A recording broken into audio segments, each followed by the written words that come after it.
Very good morning, students. This is your English teacher from Sri Vidya Bharati Metric Higher Secondary School, Sakarambalayam. Yes, students, in the previous class, I explained you a grammar topic named reported speech. What is mean by reported speech? And how can we report a speech? And what are all the different ways of reporting a speech? That's what I explained in the previous class. Let me sum up once again. You see, direct speech means we should quote the actual words of the speaker, but in indirect, we never quote the actual words of the speaker, but we write only the content of what others said. Inverted கமாஸில் ஒருத்தங்க சொன்ன விஷயத்தை அப்படியே நம்ம code பண்ணோம் அப்படின்னா அது direct speech. அப்படியே கோட் பண்ணாமல் அதோட கண்டென்ட் என்ன அப்படின்றத மட்டும் நம்ம சொன்னோன்னா தான் அது indirect speech. And then once again I explained you what are all the parts in a direct sentence, what is mean by reporting part and what is mean by reported part, what are all the areas there, and how to change how we have to change a direct sentence into indirect. You see the rules to be remembered. Find out the sentence. Find out the sentence means we have to identify whether it is a statement or interrogative or imperative or exclamatory. Then decide the reporting verb. Reporting verb, I already introduced you what is a reporting verb. So you see where the area where the speaker and listener is there, and between them there should be a verb that is called reporting verb. First ஏரியாவில் இருக்கிறதுக்கு பேர் தான் reporting verb நம்ம சொல்லியிருக்கோம். அந்த reporting verb decide பண்ணணும். Then identify the connecting word. Reported partyயும் reporting party connect பண்ணுற அந்த வேர்டு என்னன்றதை பார்க்கணும். Remember the tense to be changed. Inverted கமாஸ்குள்ளே கொடுத்துருக்கிற அந்த ஏரியாவில், அதாவது ரிப்போர்ட்டட் பார்ட்டில் இருக்கிற வேர்பை நம்ம மாற்றி ஆகணும். வேர்போட டென்ஸை மாற்றணும். வேறு ஏதாவது வேர்ட்ஸை சேஞ்ச் பண்ணணுமான்றதை நம்ம பார்த்துக்கணும். தென் அப்புறம் ஸ்டேட்மெண்ட் எல்லாம் எப்படி இருக்கும் அப்படின்னு சொன்னோம். ஃபுல் ஸ்டாப்போட முடிஞ்சால் அது ஸ்டேட்மெண்ட், கொஷின் மார்க்கில் முடிஞ்சால் அது இன்ட்ராகேட்டிவ். கேட்குற கொஸ்டினுக்கு எஸ் ஆர் நோ அப்படின்னு பதில் சொன்னோம், ஆக்சிலரி வெர்பில் ஸ்டார்ட் ஆச்சுன்னா அது எஸ் ஆர் நோ டைப் கொஷின்னு. கொஷினே WH வேர்டில் ஆரம்பித்ததுன்னா அது WH கொஷின்னு சொன்னோம். எக்ஸ்க்ளமேட்டரி சென்டென்ஸ்ன்றது எக்ஸ்க்ளமேஷன் மார்க் இருக்கும்னு சொன்னோம். இப்போது எதெல்லாம் நம்ம சேஞ்சஸ் பண்ணணும், எப்படியெல்லாம் மாறும் அப்படின்றதுக்கான டேபிள் காலம் தான் இது கொஞ்சம் நல்லா பார்த்துக்கோங்க. You see and let me explain. Change of reporting verb. நான் மறுபடியும் சொல்கிறேன், ரிப்போர்ட்டிங் வேர்ப் அப்படின்றத பார்த்தீங்கன்னா ஸ்பீக்கரும் லிசனரும் இருக்கணும். அதுக்கு ரெண்டு பேர்த்துக்கும் இடையில இருக்கிற வேர்பு மட்டும்தான் reporting verb.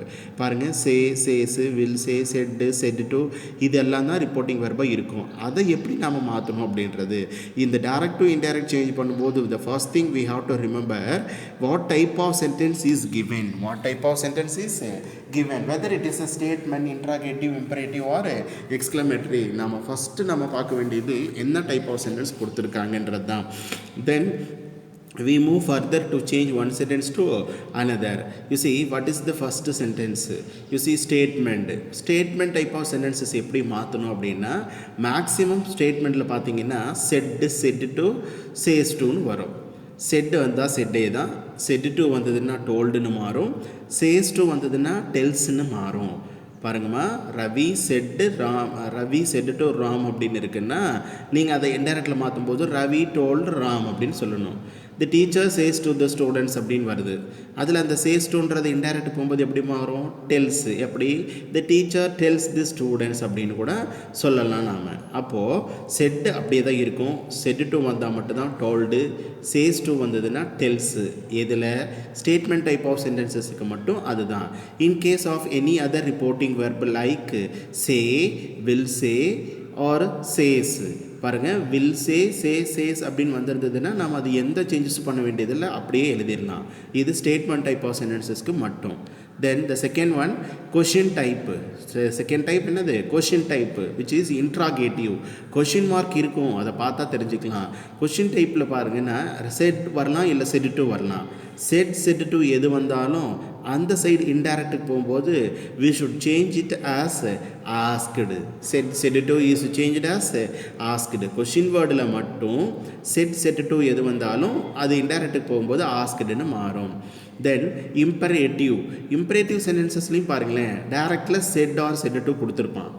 டைரக்டில் said or said to இருக்கும். Then we have to change those things.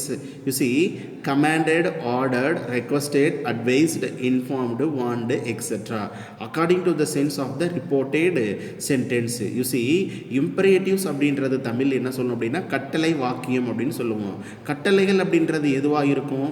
ஒரு ஆர்டர் பண்ணுறது, ஒரு அட்வைஸ் பண்ணுறது, இல்லை ரெக்வஸ்ட் பண்ணுறது, இல்லை கமாண்ட் பண்ணுறது, இந்த மாதிரி இருக்கிறதெல்லாம் தான் நம்ம imperative sentence அப்படின்றோம்.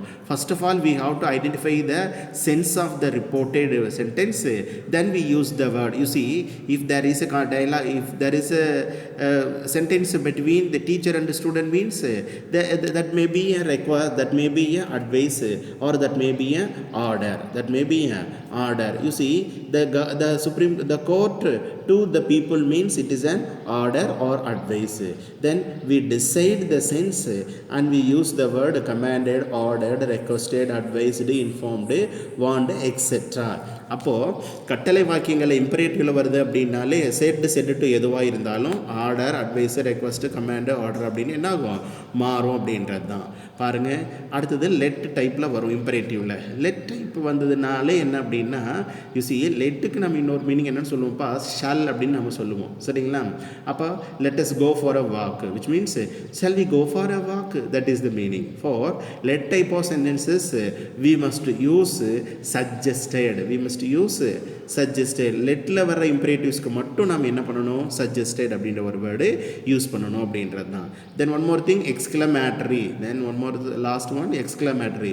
எக்ஸ்க்ளமேட்டரியில் சென்டென்சஸில் செட் வந்ததுன்னா பாருங்கள், எக்ஸ்க்ளைம்டு அப்படின்னு நம்ம எழுதணும். எக்ஸ்க்ளைம்டு வித் ஜாய் எழுதலாம், ஆர் எக்ஸ்க்ளைம்டு வித் சாரோன்னு எழுதலாம். இப்போ என்ன அது எக்ஸ்க்ளமேட்டரி அப்படின்னா உணர்ச்சி வாக்கியம் அப்படின்னு நம்ம சொல்லுவோம். When we reveal our feelings, we use the exclamatory type of sentences. Oh my God, I lost my purse. This is the exclamatory type of sentence. Alas, my dog dead. This is an exclamatory sentences. Wow, we won the elections. This is also an exclamatory sentence.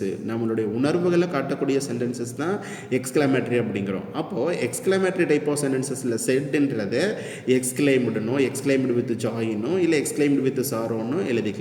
It depends upon the sense what they expressed. You see, if they lost their purse means we want to use the exclaimed with joy. For that we use exclaimed with sorrow. They want the elections means we can use exclaimed with joy. That is the sense. We must understand and then you use in a proper way. I once again repeat, students, for statement type of sentences the reporting verb should be changed as said, told or tells. For question type we have to change asked. For imperatives we may use command, order, advice, request, informed, warned, etc. And let type of sentence we can use suggested in imperatives. பாருங்க, எப்பவுமே imperatives அப்படின்றது பார்த்தீங்கன்னா ஒரு action waybill தான் ஆரம்பிக்கும். Action waybill தான் ஆரம்பிக்கும். Do your work, do your work, or keep silent. And this is the type of imperatives. Don't waste water. இது நெகட்டிவ் இம்பரேட்டிவ்ஸ் அப்படின்னு நம்ம சொல்லுவோம். பாருங்கள், அப்போ எக்ஸ்க்ளமேட்டரி டைப் ஆஃப் சென்டென்சஸ்க்கு எக்ஸ்க்ளைம்டு என்ற ஒரு வேர்டு இருக்கணும். எக்ஸ்க்ளைம்டு வித் ஜாய் யூஸ் பண்ணலாம், or exclaimed with sorrow use பண்ணலாம். It depends on the sense. Then one more thing, the second one, that is we have to combine those part. That is, we have to combine the reporting part and reported part. இந்த ரெண்டு party நாம் எப்படி combine பண்ண போகிறோம்? அந்த combine பண்ணுறதுக்காக நாம் use பண்ணுறது தான் கன்ஜெக்ஷன் அப்படின்னு நம்ம சொல்கிறோம். கம்பைன் பண்ணுறதுக்காக யூஸ் பண்ணுறது தான் கன்ஜெக்ஷன் சொல்கிறோம். சரிப்பா, இதுவும் அந்த 4 டைப் ஆஃப் சென்டென்சஸ்க்கு தகுந்த மாதிரி தான் கன்ஜெக்ஷன்ஸ் வரும். என்னென்ன கன்ஜெக்ஷன்ஸ் இருக்குது அப்படின்றத பார்க்கலாம். 4 டைப் ஆஃப் சென்டென்சஸில் statement, question, imperative, exclamatory. For statement type of sentences we must use that. இப்போ ஸ்டேட்மெண்ட் டைப் ஆஃப் நான் தான் சொன்னேன், இந்த டைரக்ட் இன்டெக்டில் நம்ம ஃபஸ்ட்டு திங் நம்ம ரிமெம்பர் பண்ணுற ஒரு விஷயம் என்ன அப்படின்னா, இன்வெர்டட் கமாஸ்குள்ளே கொடுத்துருக்கிற சென்டென்ஸு என்ன டைப் ஆஃப் சென்டென்ஸ்ன்றது நீங்கள் ஃபஸ்ட்டு ஐடென்டிஃபை பண்ணிக்கணும். இது டைரக்ட்ன்றது நமக்கு தெரியும். கமாஸ், கொட்டேஷன்ஸ், ஃபுல் ஸ்டாப்ஸ் எல்லாம் இருந்தது அப்படின்னா அது டைரக்ட், இல்லைன்னா அது இன்டைரக்ட். அது the next thing we have to do, we must identify the type of sentence given there. என்ன டைப் ஆஃப் சென்டென்ஸ் அந்த இன்வெர்டட் கமாஸில் இருக்குது, அது ஸ்டேட்மெண்ட்டாக, இன்ட்ராகேட்டிவாக, இம்பரேட்டிவாக, இல்லை எக்ஸ்க்ளமேட்டரி அப்படின்றத நம்ம தெரிஞ்சுக்கணும். இப்போது ஸ்டேட்மெண்ட் டைப் ஆஃப் சென்டென்சஸ்க்கு what type of conjunction we may use the conjunction that. For statement type of sentences we use that. Interrogative type interrogative the two types of questions சொன்னோம்ல, ஒன்று WH type ஒன்று, இன்னொன்று yes or no type question. அந்த WH type questionக்கு the same WH word தான் conjunctionாக வரும். Students, you must remember I once again repeat, for interrogative type of sentences, especially in WH type of questions, the conjunction is nothing but the same question word. என்ன WH வேர்டில் ஆரம்பிச்சிருக்கோ அதே WH word தான் அங்கே கன்ஜெக்ஷனாக இருக்கும். In other words, we can say there is no conjunction. அந்த question படியே நீங்கள் கன்ஜெக்ஷனாக use பண்ணிக்கலாம். ஆனால் in case of yes or no type question, the conjunction is if or whether. You must remember and memorize the table. Then only you can change the direct sentence into indirect. Yes, students, for interrogative there are two type of conjunctions. One is the question word, another one is if or whether. For imperative sentences பாருங்க, imperative sentensesல மட்டும் 3 types of conjunction நம்ம use பண்ணுவோம். எப்படின்னா positive, if it is a positive imperative means the conjunction is to. Positive imperative ஒன்று to use பண்ணணும். In case of negative imperative we can use not to. For negative imperatives we use not to. Then expressing suggestion, இந்த suggestion டைப்னு ஒன்று சொன்னோம்ல, லெட்டில் ஆரம்பிக்கிறதெல்லாம் suggestion அப்படின்னு சொல்லிட்டு அந்த suggestion வந்தால் மட்டும் நாம் தட் அப்படின்ற கன்ஜெக்ஷன் யூஸ் பண்ணிக்கலாம். This is the rare case. We may use that for imperative sentences in case it is a suggestion. அது ஒரு சஜஷனாக இருக்கிற பட்சத்தில் நாம் தட்டுங்கிறத யூஸ் பண்ணிக்கலாம். மோஸ்ட்லி இம்பரேட்டிவ்ஸ்க்கு கன்ஜெக்ஷன் 3, அதில் ரொம்ப ரேராக யூஸ் பண்ணுறது தட்டு. மற்றதெல்லாம் பார்த்தீங்கன்னா டூ ஆர் நாட் டூ. இப்போ பாருங்கள், கீப் சைலன்ஸ் அப்படின்னு சொல்கிறோம், அமைதியாக இருங்க அப்படின்றது. This is the positive imperative. Don't make noise, சத்தம் போடாதீங்க அப்படின்னு சொல்கிறோம். அது பார்த்தீங்கன்னா நெகட்டிவ் இம்பரேட்டிவ். அது நெகட்டிவ் இம்பரேட்டிவ். செய் அப்படின்னு சொன்னால் அது டூ அப்படின்னா அது நெகட்டிவ் பாசிட்டிவ் இம்பரேட்டிவ். டோன்ட் அப்படின்னு சொன்னால் negative imperative.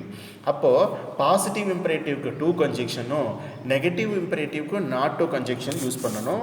In case of சஜஷனுக்கு மட்டும் நம்ம தட் யூஸ் பண்ணலாம். அப்புறம் பார்த்தீங்கன்னா last one exclamatory type of sentence. For exclamatory type of sentences we use the conjunction that. I once again sum up, students. This is the table of adding conjunction. For statement, that. For interrogative, that means WH type of question க்கு WH word தான். yes or no type of question க்கு if or whether. For imperatives there are 3 type of conjunction: to, not to, or that. To, not to, or that. Exclamatory, that. For exclamatory sentence also we use that. Then the changes of pronoun. பாருங்க, inverted commasக்குள்ளார வந்திருக்கிற pronouns. I once again remember you students, the pronoun within the inverted commasக்குள்ளார கொடுத்திருக்கிற pronounce எல்லாம் எப்படி மாறும் அப்படின்றத பாருங்கள். if you must note those things in your notebook. You see, first person denotes the speaker. I அப்படின்றது எங்கெங்கெல்லாம் மாறும்னு பாருங்கள். I அப்படின்னு டைரக்டில் வந்திருந்த இன்டைரக்டுக்கு போகும்போது he sheன்னு மாறும். மை அப்படின்றது his herன்னு மாறலாம். me him her. mine his or hersன்னு மாறும். myself himself or herselfன்னு மாறும். we theyயாக மாறும். our theirஆ மாறும். ourselves themselvesஆ மாறும். ours theirsஆ மாறும். இந்த ப்ரொனவுனை கண்டிப்பாக நம்ம சேஞ்ச் பண்ணணும் அப்படின்றது இது சொல்லும்போது நம்ம கொஞ்சம் டிஃபிகல்ட்டாக இருக்கிற மாதிரி இருக்கும். when we practice with the sentences that may be easy and there is no need to recall the table also, because the pronouns in the inverted commas may refer the speaker or the listener. நல்லா ஞாபகம் வச்சுக்கோங்க, inverted கம்மாஸ்குள்ளார கொடுத்துருக்கிற pronoun தான் நம்ம மாற்றணும். அந்த pronoun யாரை refer பண்ணது அப்படின்றது நமக்கு நல்லாவே தெரியும். யாரை ரெஃபர் பண்ணும் அப்படின்னா it refers to whether the speaker or the listener. ஸ்பீக்கரையோ இல்லை லிசனரையோ இல்லை ரெண்டு பேரையுமே கூட அந்த ப்ரொனவுன் ரெஃபர் பண்ணலாம். அதுக்கு தகுந்த மாதிரி நாம் அதை சேஞ்ச் பண்ணிக்க முடியும் நம்மளால். then the second person's pronouns denote the listener. இதுவே you வந்து சப்ஜெக்டாக வந்ததுன்னா he sheயாக மாறும். you வந்து பாருங்கன்னா ப்ளூரலாக இருந்தது அப்படின்னா அது தேயாக மாறும். எகெயின் யூ வந்து பாருங்கள் ஆப்ஜெக்ட் ப்ரொனவுனாக இருந்ததுன்னா ஹிம்மு ஹெர்ரா மாறும், இல்லைன்னா தேயாக மாறும். யுவர்ஸ் ஹிஸ் ஆர் ஹெர்ரா மாறும். யுவர்ன்றது தேராக கூட மாறும். Yourselves himself herself, yourselves themselves. And in one more thing, the third person pronouns denote neither the speaker nor the listener. They remain unchanged. He she it they his her its their etcetera. Third பர்சனில் வர்ற pronoun வந்து யாரை denote பண்ணுதுன்னு தெரியாது. இப்போ நீ நான் அந்த மூணாவது மனுஷன் யாருன்றது நமக்கு தெரியாதது தேர்ட் பர்சன் அப்படின்னு சொல்லுவோம். அந்த தேர்ட் பர்சன் யாருன்னு தெரிஞ்சால் நம்ம எழுதலாம், இல்லைன்னா அதை அப்படியே கீப் அப் பண்ணிக்கலாம். ப்ரொனவுன் சேஞ்சஸ் கொஞ்சம் இங்கே நீங்கள் டேபிள் பார்க்கும்போது தட் லுக்ஸ் இட் வித் டிஃபிகல்ட்மா, but you practise with sentence you can realise. You see, then one more thing, important thing, the changes of tense form. Changes of tense form most important area. This also must be changed. You want to change that verb form, you may change the tense form of the verb. verb மாற்ற வேண்டியது கிடையாதுப்பா. verb-ஓட tense form மாற்றினா போதும். எப்படி மாற்றலான்னு பாருங்கள். past tenseல simple past tense-ஆக இருந்ததுன்னா simple past tense தான். Present continuous simple ப்ரெசண்ட்டாக இருந்ததுன்னா சிம்பிள் பாஸ்ட். ப்ரெசன்ட் கண்டினியூஸில் இருந்ததுன்னா பாஸ்ட் கண்டினியூஸு. ப்ரெசன்ட் பர்ஃபெக்டில் இருந்ததுன்னா பாஸ்ட் பர்ஃபெக்ட்டு. ப்ரெசன்ட் பர்ஃபெக்ட் கண்டினியூஸாக இருந்ததுன்னா பாஸ்ட் பர்ஃபெக்ட் கண்டினியூஸு. அப்போது எனிதிங் ப்ரெசண்ட்டாக டைரக்டில் இருந்ததுன்னா அது எனிதிங் பாஸ்ட்டாக இன்டைரக்டுக்கு மாறும். பாஸ்ட் இங்கே ப்ரெசண்ட்டில் இருந்ததுன்னா அங்கே past. Then another thing, past simple பாஸ்ட்டாக இருந்ததுன்னா பாஸ்ட் பர்ஃபெக்டில் மாறும். பாஸ்ட் கண்டினியூஸு பாஸ்ட் பர்ஃபெக்ட் கண்டினியூஸாக மாறும். Past perfect no change. Past perfect continuous no change. Simple future will or shall வந்ததுன்னா அது அப்படியே வுட்டாக மாறும். வில் ஆர் ஷெல் வந்ததுன்னா அங்கே என்னென்னு மாறும்ப்பா, வுட்டாக மாறும். இப்போ டென்ஸ் சேஞ்சஸ் நான் சிம்பிளாக சொல்கிறேன். ப்ரெசண்ட்டில் வந்திருக்கிற எதுவாக இருந்தாலும் பாஸ்ட்டில் மாறும். பாஸ்ட்டில் வந்திருக்கிற எதுவாக இருந்தாலும் பாஸ்ட் பர்ஃபெக்ட்டுக்கு மாறும். பாஸ்ட் பர்ஃபெக்ட் வந்ததுன்னா பாஸ்ட் பர்ஃபெக்டில் எந்த சேஞ்சஸும் நமக்கு கிடையாது, அது சேமாக தான் இருக்கும் அப்படின்றது தான் இது டென்ஸ் ஃபார்ம். அண்ட் அடிஷ்னலாக ஒன் மோர் திங் என்ன அப்படின்னா future continuous in the past. Future continuous அப்படியே தான் இருக்கும். ஃப்யூச்சர் பர்ஃபெக்டாக தான் இருக்கும். ஃப்யூச்சர் பர்ஃபெக்ட் கண்டினியூஸும் அப்படியே தான் இருக்கும். அப்போது நீங்கள் மெயினாக அதை மட்டும் ஞாபகம் வச்சுக்கோங்க. ப்ரெசன்ட் டென்ஸ் பாஸ்ட்டாக மாறும், பாஸ்ட் டென்ஸு பாஸ்ட் பர்ஃபெக்டாக மாறும். அடுத்த கொஸ்டின் கேட்கலாம், பாஸ்ட் பர்ஃபெக்ட் வந்தால் என்னவா மாறும்? ஒன்றும் மாறாது, அது அப்படியே தான் இருக்கும். அடுத்தது பாருங்கள், மாடல் ஆக்சிலரிஸ் மட்டும் பார்த்துக்கோங்க. மாடல் ஆக்சிலரிஸ் எது எப்படி மாறும்னு பாருங்கள். Can, could, may, might, must, shall, should, will, would. Universal ட்ரூத்தாக இருந்ததுன்னா நோ டென்ஸ் சேஞ்சஸ் அப்படின்னு சொல்கிறோம். அப்போது கேன், மே, மஸ்ட்ன்றதெல்லாம் ப்ரெசன்ட் அப்படின்னா குட்டு, மைட், மஸ்ட்ன்றதெல்லாம் அதோட பாஸ்ட் ஃபார்மு. கேனோட பாஸ்ட்டு குட்டு, மேயோட பாஸ்ட்டு மைட்டு, மஸ்ட்டுக்கு மஸ்ட்டு தான், ஷல்லோட பாஸ்ட்டு ஷுட்டு, வில்லோட பாஸ்ட்டு வுட்டு. யூனிவர்சல் ட்ரூத்துக்கு no changes. And changes of special words. அது என்ன ஸ்பெஷல் வேர்ட்ஸு? டைமை ரெஃபர் பண்ணுற வேர்ட்ஸ் ஏதாவது இருந்தால் எப்படி சேஞ்சஸ் ஆகும் அப்படின்றது தான். பாருங்கள், டைமை ரெஃபர் பண்ணுற வேர்ட்ஸ் பாருங்கள். This, that, these, those, here, there, now, then, ago, before, hence, thence, today, that day, tonight, that night, tomorrow, the next day or the following day, last night, the previous night, next week, the week after or the following week, day after tomorrow, day after the next day, yesterday, the previous day, thus, so. These are the ways of changing the important words when we make a direct sentence into indirect sentence. இவ்வளோ தான் நம்ம changes வந்து நம்ம பண்ண போகிறோம், ஒரு சென்டென்ஸை டைரக்ட்லேருந்து indirect மாற்றுறது அப்படின்றது. S students, then one more thing I remember you must note down the table column from A to Z, and whatever I explained in the previous class also, that should be noted in your that should be copied in your notebook. Then only I explain you how to change the direct sentence into indirect sentences. Let me explain it in the following class. Thank you students. With this I conclude this session. Thank you for your kind support.